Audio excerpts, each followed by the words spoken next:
The same happened over at the Covelo landfill site. We took the Covelo landfill site, and Jerry Ward operates the transfer station there. And he built a transfer station in Willits, which is now he's in construction of a total materials recovery facility in Willits.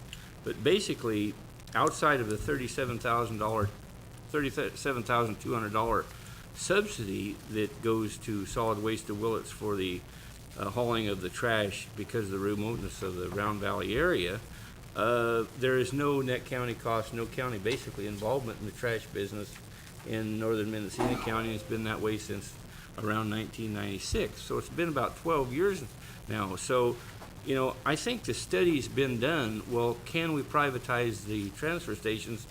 I think that study has basically been done and 12 years ago, and it's had 12 years to work, and quite effectively. I don't think, if you go back and look at the records, I don't think there's hardly been a complaint of that operation. We only have 2 franchise agreements in the county, Solid Waste of Willits and then the one here in the Ukiah Valley. So I think the study's been done if it works. There are certain things that you get away from in privatization. One is, you know, and this is not about taking anybody's jobs. Everybody's been assured that if there be some movement within the system, nobody's jobs, nobody's salary is going to be decreased on any of this proposal. And I think that's something that needs to be emphasized, because when we started this conversation about 6 months ago, a couple of folks from the transfer stations come in there. Actually, I think if you're going to fall out, if we privatize them, that these transfer stations, the hours would be expanded and the buyback services would be implemented. It's going to lead to more job base in that. And certainly when you have the ability to have buyback services at transfer stations, then that actually puts a few more dollars back in the local community. If a community member needs 20 bucks on a Saturday, he can go sell his aluminum cans, have the cash in his pocket, and he can go down and buy milk for the baby. So there's certain benefits to that. I don't believe that it's government's function to be in every business there is out there. The garbage business, recycling business, it's come a long way in the last dozen years. It's a resource out there. I mean, you see trucks hauling metal and all types of different metals and scrap iron every day. But just one example, we had an accident at the Coast landfill or transfer station site here a few years back, and that one accident cost the county $348,000 for one head injury accident. And if that was under contract with a private operator, that liability would be totally in the private sector and not a cost to the county. So I think there's certain, you know, we are in a position with our budget. I was told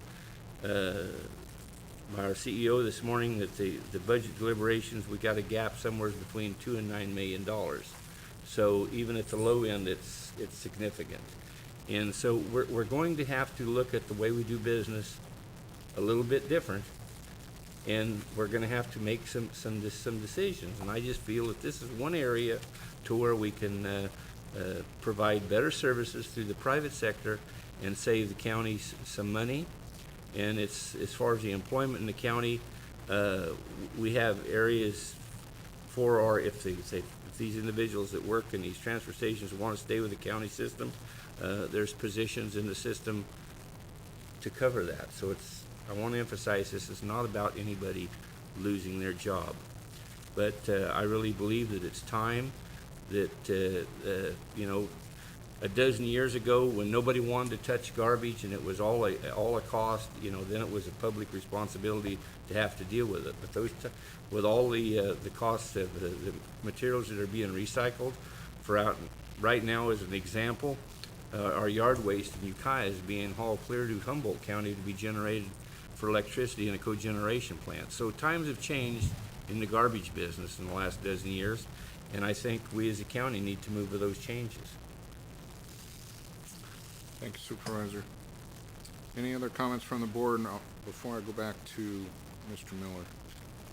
Okay. Mr. Miller, why don't you proceed with your preparation of your presentation? Thank you, Mr. Chairman. I'll be very brief. The privatization proposal, as I read it, had the solid waste of Willits proposing to take over one of our most modern sites, the South Coast site, plus the Boonville site. And the proposal suggested Waste Management might operate the other sites in the county. SWOW would inherit or was requesting about 25% of the flow of the refuse, as Supervisor Pinchas said, is kind of a resource these days. And SWOW would propose that Waste Management, Inc. Would receive about 75% of the county flow. We don't really have a proposal from Waste Management, and we don't really have a pro forma from SWOW for the Boonville operation, but we proceeded to look at the proposal in any case. The three purposes of the proposal on page 1 was, of course, to reduce net county costs and provide some redemption centers and allow administration to function, focus on administrative functions. Then I was going to look at each one of those bullet points in series here. So to reduce net county costs, actually the proposal didn't have a dollar amount offered or any amount of net county costs that it proposed to reduce. It did require a county subsidy to the contractor. Gate fees, of course, would be retained by the contractor, and higher curbside collection rates to subsidize the contractor in that collection area. And I kind of emphasize the curbside collection rate hike because this seems to be the hinge point of the proposal. The public may perceive this as paying twice, once at the curb and then again at the gate. There will be gate fees. The public may pay for a service that they don't use under this proposal. And there may be some members of the public who self-haul who would be subsidized by the people paying higher curbside rates if such a arrangement was approved. Coming back to reduced net county costs, the private operation that Supervisor Pinchas mentioned up in Covelo does have a $37,000 subsidy that's paid to the contractor. About 5,000 cubic yards are moved per year, at least in 05-06. And that's about a $7.50 per cubic yard subsidy. If you translated that subsidy to each one of our stations, it's about $437,000 in total subsidies that would need to be paid. Added to the administration, the proposal perceives that the administration of the Solid Waste Division would remain to process rate increases, which will be talked about later. But you can see we'd have about $750,000 in total net county costs. Currently, our net county cost is about 576. So that's about a couple $100,000 more. Providing redemption centers is a good idea. Albion is a possibility. There's some room there. Boonville has severe site constraints. Potter Valley has some severe site constraints. Plus, there's 3 redemption centers in Ukiah, which are easy reach of Potter Valley.